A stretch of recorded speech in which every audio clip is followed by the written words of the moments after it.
ची उरलेली कोर पानं फोडून घ्यायचो. आईकडून दामना टाचून एखादी वही बनवून घ्यायचो. पण ती वही सुद्धा लवकर संपूच नये म्हणून एका ओळीत दोन ओळी बसतील ह्या बेतानं बारीक बारीक अक्षर करून मी लिहायचो.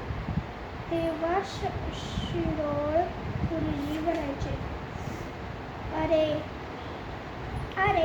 किती रे बारीक अक्षर काढतोस बघू. तेव्हा मी खाली मान घालून म्हणायचे, गुरुजी वही लवकर संपते. हो, म्हणून बारीक अक्षर काढतोय हो. पण माझं अक्षर आणि माझ्या डोळ्यातील कार्तिक वाचून गुरुजी परत काही म्हणायचे नाही. गुरुजींनी खऱ्या अर्थाने साथ दिली म्हणून प्राथमिक शिक्षण तरी पूर्ण करता आलं.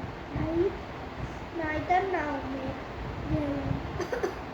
होऊन घरी बसावं लागलं असतं. एवढ्या बिकट परिस्थितीत अवांतर वाचनासाठी कुठून पुस्तक मिळणार बरं. त्यामुळे मिळेल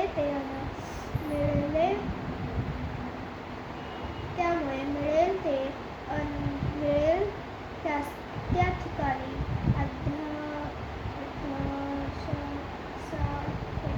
अध्यक्षासारखे मी वाचत राहायचो.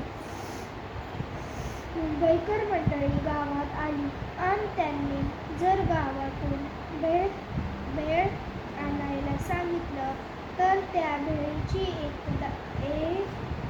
कागदावर जे काय असायचं तेही वाचताना कधी वाईट वाटलं नाही. त्या माणसाकडून मला भेळीचे एखादं 2 घास मिळावे हा अपेक्षा त्याची भेळ खाऊन कधी होतंय ह्यावर माझे लक्ष असायचं. कारण भेळ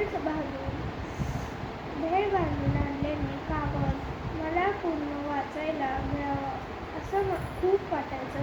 त्यासाठी मी त्याची भेळ संपेपर्यंत तिथेच बसून राहायचो. गाय, छाप, पुडी जरी कोणी गावातून